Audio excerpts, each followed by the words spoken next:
A group of peace activists from Suffolk are preparing a surprise for President Bush when he visits London next week. They're building a statue of the president so they can pull it down in protest against the American-led occupation of Iraq. An enduring image from the war against Saddam Hussein. Next Thursday, it will be George W. Bush's turn, if activists from the Theatre of War group in Bungay have their way. We've got lots of preparation to do, and we've got our props from other shows that we're using just to use for the model to make sure his hands are in the right position and things like that. Because, you know, President Bush's arms are very important to him, aren't they? So we've got to get it right, although they'll be a lot bigger on the day. The statue is taking shape in a small garden. It's made of chicken wire and papier-mâché, and there are plans to have a mini Tony Blair peeping out of one of the president's pockets.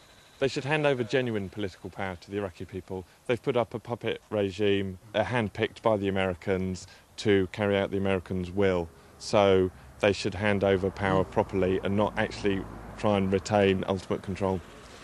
When it's completed, the statue will be 18 feet tall, so of course they're having to carry it in sections. From here in Bungay, it will go to Great Yarmouth, where over the weekend it will be finished, and then it's down to London so that it can be toppled. But it's unlikely the real Mr. Bush will be watching. The Secret Service will be keeping him well away. Mark Votier, BBC Look East, Bungay. On this day every year, the nation remembers the men and women whose lives have been taken in the service of their country. Tonight, the story of a newly discovered diary from the First World War. Mark Votier has tonight's special report.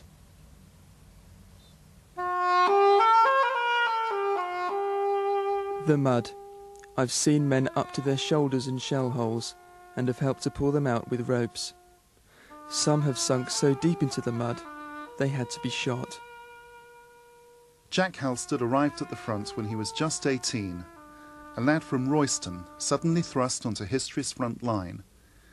He put his thoughts down on odd bits of paper, whatever he could find. We pulled guns by hand off the road up a bank and into a garden belonging to some houses. It had been a nice little garden once, I suppose, with fruit trees.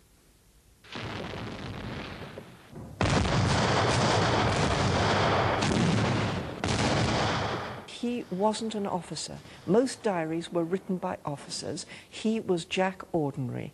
He was Jack Everyday. And he had a genius for being able to encapsulate any event into a very small space and make you see it. And so, though he may have had primary education, he was very well educated. Jack survived the war.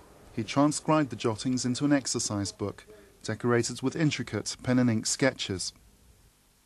Another night we heard a call. A wounded man.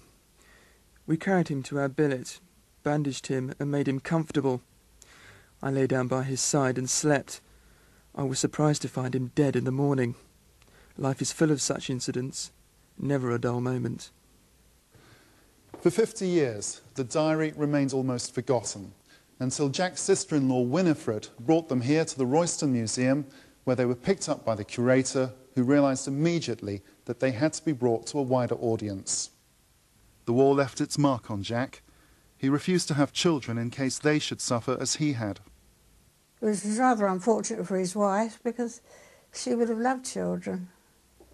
I suppose if he looked at children and young people, he perhaps saw future cannon fodder rather than little children. It wasn't that they annoyed him in any way, and he just didn't want them. The museum is now looking for a publisher who'll make Jack's legacy available to everyone, lest we forget. Thousands of second homeowners in this region will soon have to fork out a lot more in council tax. They'll no longer get a 50% reduction in their bills, but already there's a row over whose pockets this cash windfall will end up in. These holiday homes in North Norfolk are about to become more expensive.